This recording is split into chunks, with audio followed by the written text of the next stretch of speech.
Բարև ձեզ հարգելի ռադիոլսողներ, հանրայինի ուղիղ եթերում ձեր ձայնը կրկին լսելի է, ես Լուսինե Մուրադյանն եմ եւ առաջարկում եմ մեզ ոչ միայն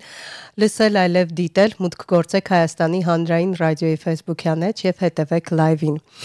Մենք այսօր խոսելու ենք մի շատ կարեւոր ծրագրի մասին, որի նպատակն է գենդերային կարծրատիպերը հաղթահարել Վանաձորում երիտասարդների ուժով։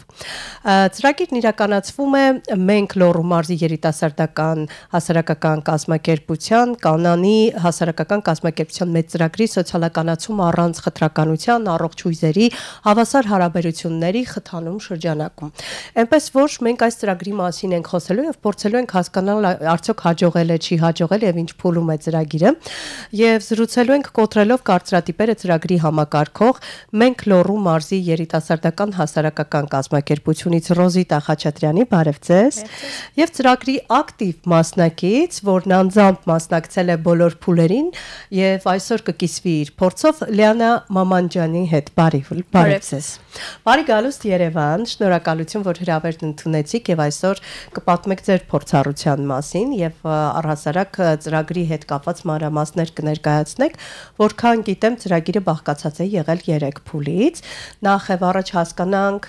հարցս ուղղում եմ ձեզ, ինչու որոշվեց նման ծրագիր իրականացվել, գլխավոր եւ վերջնական նպատակը որն է եղել, հետո արդեն կանցնենք այդ փուլերին։ Խնդրեմ։ Նորից ողջույն բոլորիդ, շնորհակալ ենք հրավերի համար։ Ծրագրի գաղափարը եկել է նախ, որովհետեւ Վանաձորում բացակայում էին լայնամասշտաբ այնպիսի միջոցառումները, որոնք ուղղված կլինեին երիտասարդների մոտ քննադատական մտածողության հաղթահարմանը, գենդերային կարծրատիպերի վերաբերյալ թեմաներին, ինչու՞ չէ նաև գենդերային կրթությանը։ Ծրագրի հիմնական գաղափարը այդտեղից է եկել եւ այս ծրագիրը հնարավորություն կտա երիտասարդներին ավելի լավ պատկերացում ունենալ գենդերային կարծրատիպերի մասին, նրանց հաղթահարման ուղիների մասին, ինչու՞ չէ նաև իրենց մոտ զարգացնել քննադատական մտածողությունը։ Եվ արդյունքը եթե այսպես նայենք, թեպետ վերջում կամփոփենք, բայց գոհ եք ընդհանուր փուլերից։ Ընդհանուր առմամբ, այո, ծրագիրը 3 փուլից էր բաղկացած, հիմա մոտեցել ենք արդեն 3-րդ փուլին, այո, սոցիալական հոլովակների նկարահանումը։ Դա վերջում արդեն կխոսենք, եկեք առաջին փուլին անդրադառնանք։ Նախ մինչ մանրամասնելը ուզում եմ հարցնել Լիաննային, ինչպես ստացվեց, որ որոշեցիք մասնակցել ծրագրին։ Կրկին անգամ ողջույն բոլորին, շնորհակալ ենք հրավերի համար, քանի որ շատ եմ հետաքրքրված եղել կանանց իրավունքներով, առհասարակ գենդերային կարծրատիպերով ու իմացել եմ դասընթացի մասին հենց համացանցից, որոշեցի, որ պետք է անպայման մասնակցեմ, ինչպես նաև իմ ընկերներին պետք է խորհուրդ տամ, որ իրենք ինձ հետ նույնպես մասնակցեն։ Ստացվեց, համոզեցիր, լավ։ Եվ մասնակցությունս եղավ այսպես շատ պատահաբար, բայց շատ բան փոխեց իմ կյանքում, քանի որ մասնակցությունը շատ մեծ դեր ունի մեր առօրյայում, մեր կյանքում, քանի որ անգամ մեկ հոգու մասնակցությունը կարող է նպաստել մի քանի անձանց կյանքի ինչ-որ հունի փոխվելուն, քանի որ ընկերներին պատմելով, համացանցում կիսվելով այդ ամենի մասին, մենք շատ մեծ տարածում կարող ենք գտնել եւ թեմային կարող ենք տալ շատ մեծ արդիականություն։ Ինձ օրինակ մի բան էլ է հետաքրքրում գենդերային հավասարություն ասվածը, որ հիմա ամբողջ աշխարհում շատ են խոսում, ըստ էության մենք ուզենք էլ չուզենք էլ ֆիզիոլոգիական տեսանկյունից շատ տարբեր ենք եւ այստեղ հիմնականում երբ խոսվում էր հավասարության մասին, ավելի շատ գնում ենք իրավունքների, չոտնահարման վերաբերող փաստեր, բայց արդյոք առօրյայում, եթե անկեղծ խոսենք, հաճախ են լինում դեպքեր, երբ որպես իգական սեռի ներկայացուցիչ օրինակ քեզ վատ է զգացել կամ նման իրավիճակում ես հայտնվել։ Շատ շնորհակալ եմ մարզային իրականության մասն եմ էլի ուզում նաև հասկանալ։ Իրականում ինչքան էլ որ փորձենք թե մարզում, թե Հայաստանի տարածքում, թե ամբողջ աշխարհում, այո, փոխել ինչ որ կարծիք գենդերային անհավասարության վերաբերյալ ու տիրի հավասարություն, հետեւաբար անկեղծ խոսել ասենք, որ չենք կարող։ Առավել եւս Հայաստանում եւ Վանաձորում, քանի որ քաղաքը փոքր է ու քաղաքում կարծրատիպերը շատ են, կապված հենց կանանց, աղջիկների, երեխաների հետ միգուցե ու հենց դա գալիս է, այսպես ասած, սեռի առումով գնում ենք իգական սեռի կողմը, երբ կնոջը իգական սեռին կարող ենք թույլ չտալ ինչ-որ հարցերում արտահայտել իրենց միտքը, սակայն արական սեռի ներկայացուցիչը ունի դրա հնարավորությունը։ Նույն ինքը հասարակական կենտրոններում, երբ կանայք կարող են ինչ-որ հարցերում ղեկավարել, դա արդեն կարող է մեծ, այսպես այսպես ասած, քննադատությունների առարկա դառնալ, ինչպես կարող է, բաներ, հա, լավ։ Ինչպես կարող է կինը օրինակ կառավարել, կինը կարող է այստեղ նստել խոսել, բայց եթե նայում ենք ռեալ տեսանկյունից, հետեւաբար կինը կարող է Բայց ես կարծում եմ, որ ժամանակակից կինը արդեն վաղուց ապացուցել է, որ կարող է շատ հարցերում լուծելի դարձնել շատ անլուծելի թվացող խնդիրներ, բայց արդարության համար պիտի խոսենք նաև այն մասին, որ աշխարհի մեր իրականությունը, թե բարդ է կնոջ համար, թե տղամարդու համար, որովհետև կան կարծրատիպեր, որոնք նաև խանգարում են տղամարդկանց։ Ի վերջո բոլորս մարդ ենք։ Բայց վերադառնանք ծրագրին, որը ես հույս ունեմ, որ Վանաձորում մտածողություն կփոխի եւ կհեշտացնի ու կփորձի օգնել երիտասարդներին ավելի սահուն ու հանգիստ անցնել այդ խնդիրները, որոնց մասին խոսեց օրինակ Լիաննան։ Առաջին փուլը մեդիա աշխատարաններ, որքան հասկանում եմ, մասնակիցները սովորել են ինչպես պիտի մեդիաները ձևավորում կարծրատիպեր, հա, ոնց են գալիս։ Առաջին փուլին մեդիա աշխատարանին ընտրված մասնակիցները ծանոթացան գենդերային կարծրատիպերի թեմային մեդիայում, թե ինչպես է մեդիան ազդում կարծրատիպերի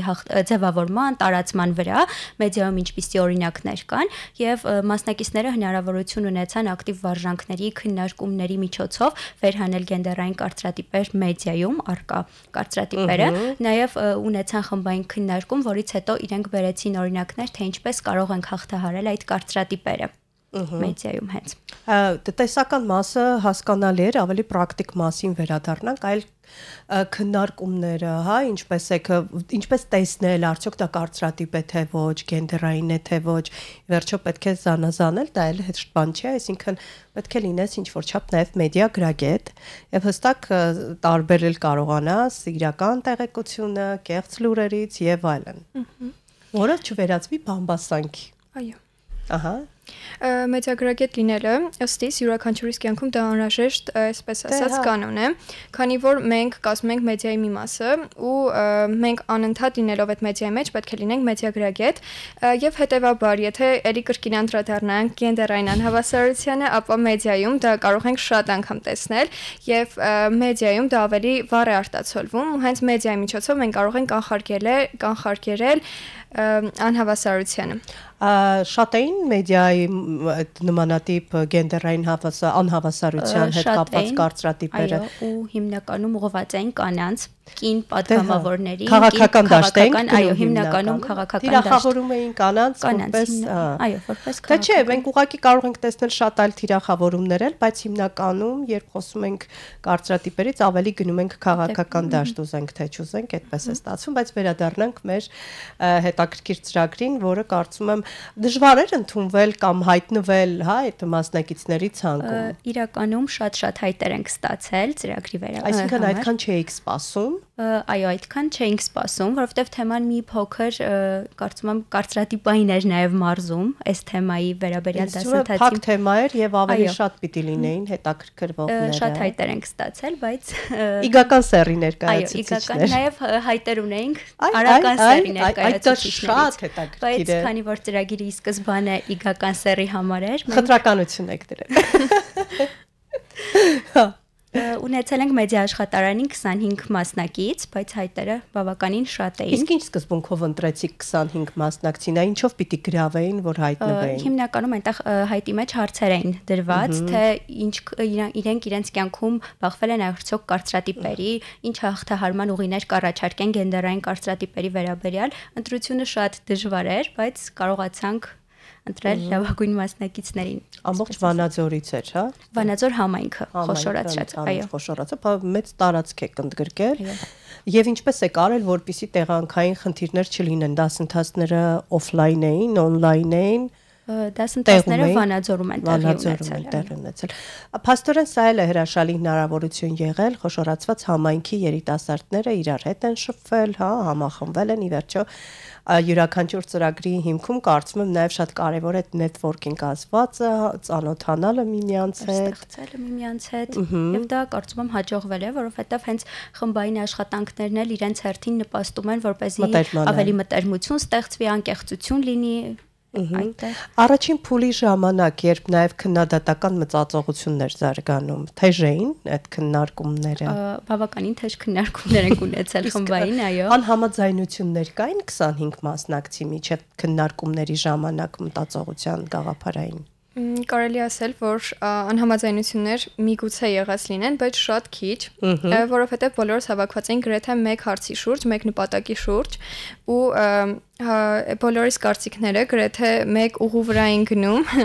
բոլորս այսպես ասած այն իրավունքն էինք պաշտպանում, որ կանայք ունեն իրավունքներ, գենդերային հավասարություն, բայց թեպետ ծրագրի ընթացքում մենք հասկացանք, որ պետք է ներկա լինեին նաև արական սեռի ներկայացուցիչներ, որովհետև մենք խոսում ենք հավասարության մասին, սակայն այստեղ հավաքված էին միայն կանայք աղջիկներ, դրա համար ընթացքում մենք հասկացանք, որ արական սեռի ներկայացուցիչների այդտեղ գտնվելը նույնպես ճիշտ կլիներ, քանի որ խոսել ենք նաև արական սեռի ներկայացուցիչների հետ հանդիպող այդ կարծրատիպերից, որոնց բախվում են տղաները, տղամարդիկ։ Տղամարդիկ էլ շատ դժվարություններ ունեն կարծրատիպային մտածողության հետ կապված, բայց այստեղ նաև ավելի արդյունավետ կլիներ, երբ կին տղամարդ այդ խնդիրները բարձրաձայնեն, ի վերջո տղամարդիկ են, չէ՞, ստեղծում այդ կարծրատիպերը։ Չէ, բայց շատ հաճախ լինում են հենց կանայք իրենք էլ ստեղծում են այդ կարծրատիպերը ու կանանց են թիրախավորում։ Մենք հաճախ մամուլում, երբ հնարավորություն կա կարծիք հայտնելու, ունկնդիրները, ակնդիրները կամ ուղակի հետևորդները ամեն մեկը իր կարծիքն է հայտնում եւ հաճախ մենք տեսնում ենք, որ թիրախավորվում է ըստ էության զոհը եւ թիրախավորողները ըստ էության իգական սեռի ներկայացուցիչներ են լինում։ Հատկապես երբ լինում են բռնության մասին ինչ-որ նյութեր, հիմնականում բոլոր մեկնաբանությունները կանայք են լինում ու հենց թիրախավորում են կնոջ անկախ նրանից, այո, միայն կինն է մեղավոր։ Այստեղ կարող ենք ասել, որ նմանատիպ ծրագրերի շնորհիվ գուցե իրավիճակ կփոխվի ժամանակի ընթացքում, որովհետև եթերից առաջ զրուցում էինք, Լիանան հետաքրքիր բան ասաց, երբ սերունդների մասին էինք խոսում, Լիանան ասաց, թե մենք ավելի գիտենք մեր իրավունքները։ Արդյոք սա նաև կօգնի, չէ՞ որ տեղեկացված ես, պաշտպանված ես խոսույթը շատ արդիական է։ Իհարկե, իմանալ քո իսկ իրավունքների մասին շատ կօգնի հետագայում արդեն իմանալ, գործել այնպես, ինչպես այսպես ասած ճիշտ է եւ օրենքով ու իրավունքների մասին նույնպես իմանալը եւ առավել եւս մեր ներկա պահին մեր սերունդների համար կնոջ համար առավել եւս ինչպես նաեւ տղամարդու անհավասարություն չենք դնում քանի որ տղամարդիկ նույնպես բախվում են անհավասարության խնդրին եթե նայենք հարցին այլ տեսանկյունից օրինակ կենցաղային տեսանկյունից շատ ենք բախվում այն թեմային որ կնոջ գործը միայն կենցաղում է տղամարդուն օրինակ աշխատանք եւ այլն սակայն եթե նայենք լրիվ այլ տեսանկյունից հետեւաբար տղամարդը նույնպես կարող է լինել օրինակ կենցաղում, խոհանոցում, իսկ կինը կարող է լինել, այսպես ասած, բիզնես լեդի, ինչպես մենք ենք ասում։ Կարող են հավասար բաշխել եւ աշխատեն եւ տանը իրենք իրար օգնեն ի վերջո, չէ՞ որ այս կյանքը հիմնված է նաեւ գործակցության հիմքում եւ ամուսինները նաեւ պիտի լինեն ընկերներ, որոնք մեկը մյուսին պիտի օգնի եւ իսկով ասած, որ կինը պիտի նստի տանը ու չաշխատի ու ամբողջ ֆինանսական բեռը ընկնի տղամարդու վրա։ Այստեղ կան որ տարիներով եկել են եւ այդ կարծրատիպերը խանգարում են, բայց ես կարծում եմ, որ այս սերունդը ինքը արդեն երբ կընտրի իր մասնագիտությունը եւ կփորձի կայանալ իր սեփական գործում, չի կարողանա ուղղակի մնալ տանը եւ ոչինչ չանել ըստ էության։ Վերջը յուրաքանչյուրս պետք է օգտակար լինենք ոչ միայն տան պատերի ներսում, այլև դրսում եւ հետաքրքիր անհատ ձևավորելու գործընթացում շատ կարեւոր է նաեւ մասնագիտական աշխատանքը։ Երկրորդ փուլին եթե անդրադառնանք, հետաքրքիր բան ենք ընտրել երկրորդ փուլը կրթական քվեստ խաղ քաղաքում, որտեղ թիմերը լուծել են գենդերային խնդիրների հետ կապված գործնական առաջադրանքներ։ Ինչ կարգի գործնական առաջադրանքներ են եղել։ Կրթական քվեստ խաղը նույնպես պետք է նպաստի երիտասարդների մոտ գենդերային կարծրատիպերի հաղթահարմանը։ Այս մեթոդը ընտրեցինք, որովհետև ինքը ավելի պրակտիկ էր եւ երիտասարդները ավելի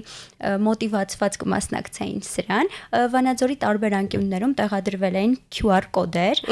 եւ երիտասարդները ստանալով հարցեր պետք է գտնեին տվյալ տեղանքը եւ գտնեին QR կոդը նկարեին եւ անցնեին հաջորդ փուլ, բավականին թեժ մասնակցություն ունեցան, երկու թիմերի էին բաժանվել եւ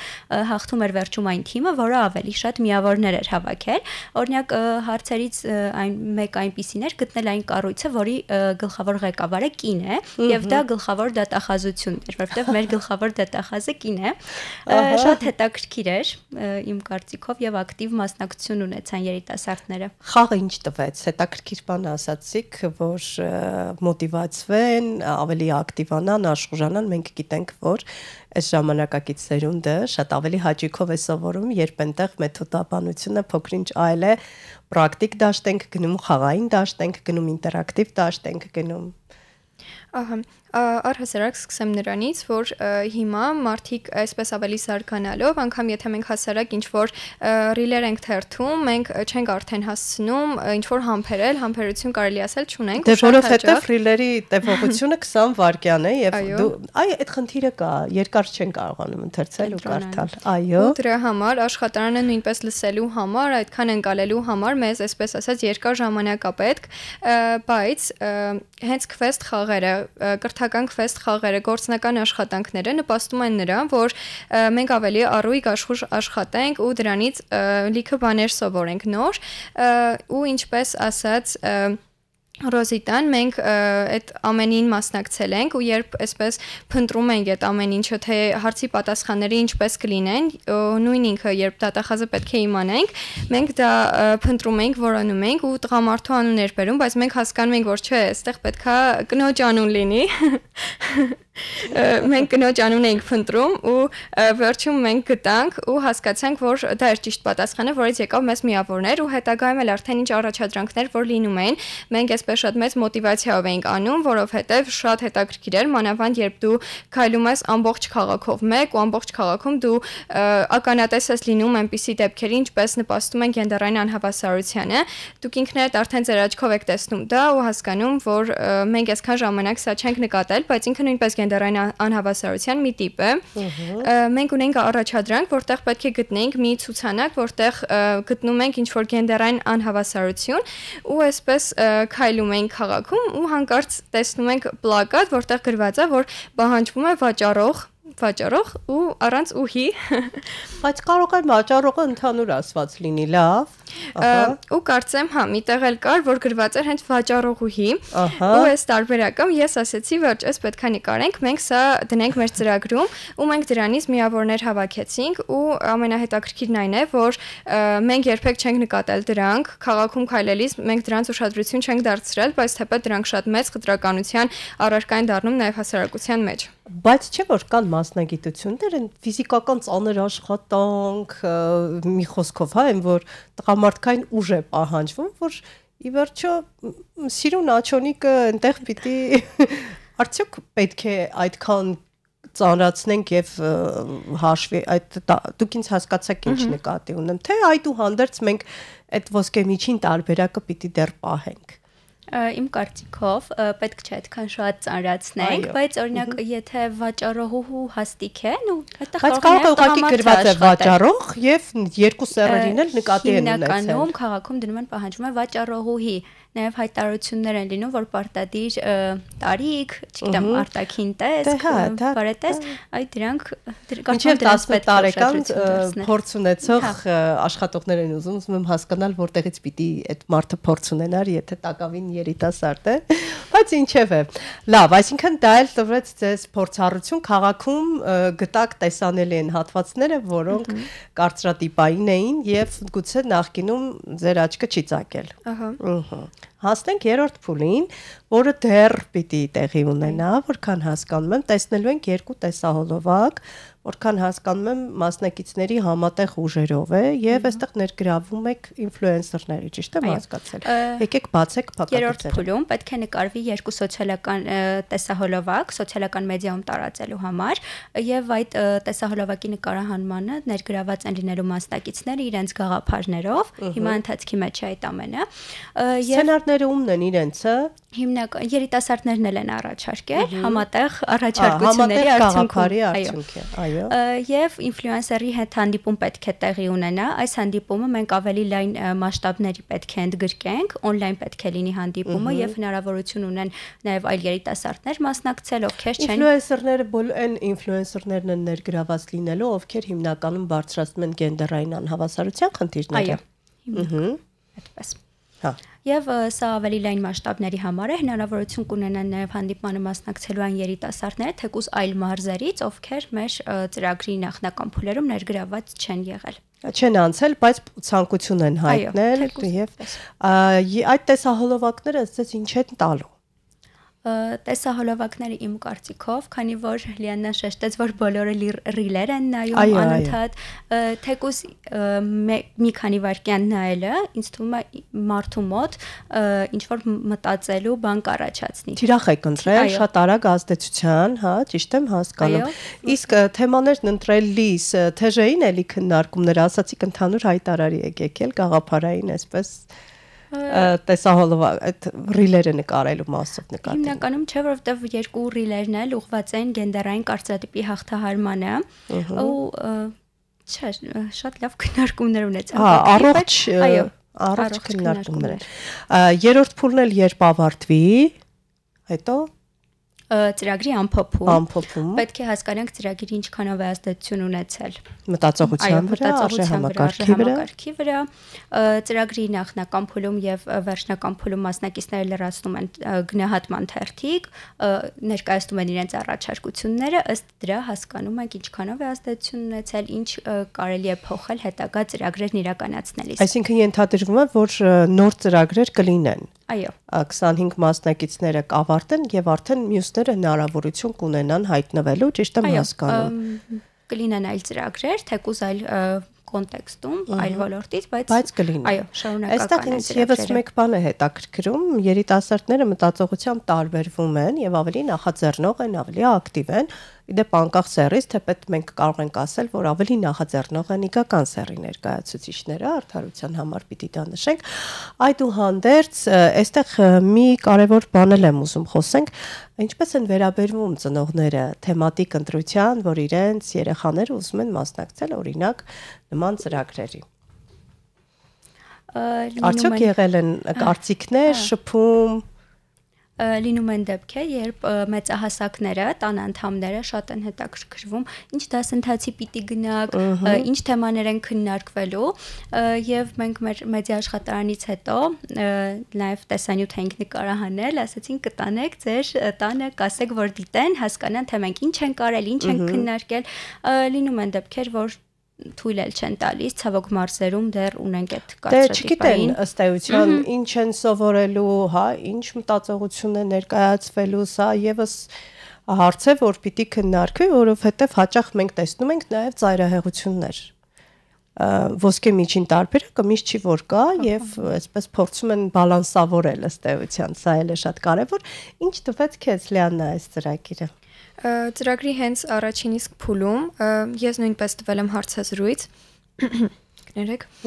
ես նույնպես տվել եմ հարցազրույց ու որի արդյունքում ինչպես նաև ծրագրից քաղած այն դասերը որոնք ստացանք Խնդիր չի կարող ես ջուր խմել, այստեղ ինձ համար նաև շատ կարևոր է, որպեսզի կարողանան երիտասարդները ճիշտ ընկալել հավասարությունը իրավական տեսանկյունից ու յուրաքանչյուր մարդ անկախ սեռից կարողանա պաշտպանել սեփական իրավունքները։ Ու այստեղ սեռով չպայմանավորենք, հա, սա շատ կարևոր է, խնդրեմ։ Ահա, շնորհակալ եմ շատ։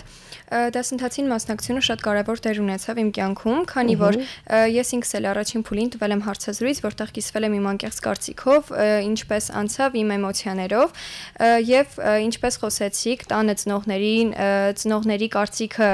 նման դասընթացներին, տանը նույնպես դրան շատ լավ են վերաբերվել ու ես այդ առիթով շատ ուրախ եմ, ինչպես նաև տանը արդեն Եվ իհարկե այդ առումով էլ մի քանի բան խոսեմ, տանը արդեն ծնողների թույլտվությունը կապված է արդեն դրա հետ, թե ինչ թեմայով կլինի դասընթացը, արդյոք դա դասընթաց է, խրատում են ինչ-որ իրավունքների հավասարությանը, թե լրիվ այլ ինչ-որ թեմա են պրոպագանդում, այսպես ասած, դա արդեն իսկ շատ կարևոր դեր ունի եւ յուրաքանչյուր ծնող պետք է ուշադրություն դարձնի երեխայի ակտիվությանը տարբեր թեմաներում ու թե արդեն ինչ թեմաներում է ակտիվությունը ցուցաբերվում։ Այստեղ նաև մի կարևոր հանգամանք էլ շեշտենք, որ համացանցը տալիս է լայն ինֆորմացիայի աղբյուր տարբեր ոլորտների հետ կապված եւ նաև ծնողը պետք է շատ ուշադիր լինի, թե երեխան ինչ մեդիա եւ տեղեկությունցարթակներ է իրացնում եւ ինչ թեմաներ է առհասարակ դիտում ու լսում։ Այստեղ կարող ենք ասել, որ որոշակի գիտելիքները նաև մենք խոսեցինք, որ առաջին փուլում մեդիա գրագիտության վրա եք շատ ուշադրություն դարձրել, մեդիա մանիպուլյացիաները եւ այլն կարող են նաև օգնել, որպեսզի երիտասարդները հստակ իմանան, որն է սխալ տեղեկություն, որն է մանիպուլյացիա, որն է ճիշտ տեղեկություն։ Այստեղ նաև մենք խոսել ենք քննադատական մտածողության մասին, որը շատ կարևոր է։ Բայց հիմնավոր քննադատական։ Այո, սա շատ կարևոր բառ է։ Այո, շատ կարևոր է։ Եվ իմ կարծիքով մեծահասակների հետ էլ պետք է նմանատիպ թեմաներից խոսել, մեդիագրագիտությունից, քննադատական մտածողությունից, որովհետև 21-րդ դարում անհնար է առանց դրա ուղղակի։ Եվ այստեղ նաև ինձ մի բան էլ է հետաքրքրում, օրինակ մինչ դասընթաց, ինչու որոշեցիր մասնակցել այդ դասընթացին, ամեն մեկը ունի իր դրդապատճառները, օրինակ առօրյայում դպրոցում ինչն էր քեզ ամենաշատ խանգարում։ Առօրյայում առհասարակ շատ ենք հանդիպում անհավասարությանը հենց գենդերային ոլորտում, այսինքն անհավասարություն լինում է ցանկացած ոլորտում, ցանկացած սեռի ներկայացուցիչի հետ, եթե մենք իգական սեռի ներկայացուցիչ ենք, դա չի նշանակում, որ արական սեռի հանդեպ նույնպես չի լինում անհավասարություններ, եւ մենք պետք է իմանանք, որ առօրյայում, եթե անգամ դրան հանդիպում ենք, պետք է դրան նայենք, այսպես ասած, արտիական թեման, քանի որ թեման արտիական է, պետք է մենք դրան նայենք շատ, այսպես ասած, կարևորենք դա, դրան կարևոր ձևով նայենք եւ հասկանանք ինչպես կարող ենք իրավիճակը փոխել։ Ինչպես խոսեցինք, որ ծրագրի 3-րդ փուլում պետք է նկարենք ռիլեր, որի միջոցով համացանցում կտեղեկացնենք մարդկանց արդեն գենդերային կարծրատիպերի հավասարության հետ կապված ինչ-որ թեմաներով, այսպես ասած, դրա հետ կապված նույնպես ունենք շատ կարևոր կետեր եւ մեդիագրագետ լինելը, ինչպես նաեւ որոշակի չափով մարքեթինգային ինչ-որ քայլեր մտցնելը, դա շատ կարևոր է։ Եթե մարդիկ թերթում են ռիլեր եւ անհետաքրքրությունից միգուցե անցնում են ռիլերի ինչ-որ կարևոր բաներ, հետեւաբար մենք ունենք նաև այսպես կարևոր վերնագրեր, օրինակ ինչպես դնում են մարքեթինգներում, որ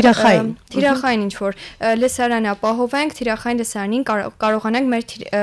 լսարանը թիրախավորենք։ Ես որքան հասկանում եմ, երիտասարդները թեպետ թեման գենդերային հավասարություններ, բայց ըստ էության նրանք սովորել են փափուկ հմտություններ, որոնք իրենց կյանքում հետագայում շատ պետք են գալու, ինչպես օգտվել մեդիայից, սոցհարթակներից ճիշտ, գրագետ եւ տեղ հասցնել ասելիքը։ Այս ոչ բոլորն են կարողանում տիրապետել, չենք տիրապետում այդ հմտությունները հաստատ նրանց հետո պետք է գալու միանշանակ եւ մենք դրանք շատ կարեւորելով հենց առաջի փուլը ծրագրի դրա համար դրել ենք մեդիա աշխատարանը, որպեսզի նախ խոսենք դրանց մասին, երիտասարդները ավելի տեղեկացված լինեն, հետո անցնենք մնացած փուլերին։ Եվ վերջին 3 րոպեն է կցանկանայի հասկանալ, եթե այսպես ընդհանուր ամփոփենք արդյունքները, արդյոք սպասելիքները ինչպիսին էին 25 մասնակցից եւ իրականությունը սպասելիքները կարող ենք ասել, որ գերազանցել են կամ կարող ենք ասել, որ արդարացված են լրիվ, նույնիսկ գերազանցել են։ Հետագայում ռիլերը հաստատ կտեսնեք մեր սոցիալական էջերում եւ դուք էլ կհասկանաք։ Նաև ուզում եմ հասկանալ, թե ովքեր են ներգրաված եղել ուսուցչական կազմը, նաև մեթոդները ովքեր են մտածել, ովքեր էին երեխաներին այդ մեդիա փորձագետ ենք ներգրավել, սոցիալական հոլովակները ստեղծող փորձագետ եւ քվեսթ խաղը ստեղծող փորձագետ ենք ներգրավել, որոնք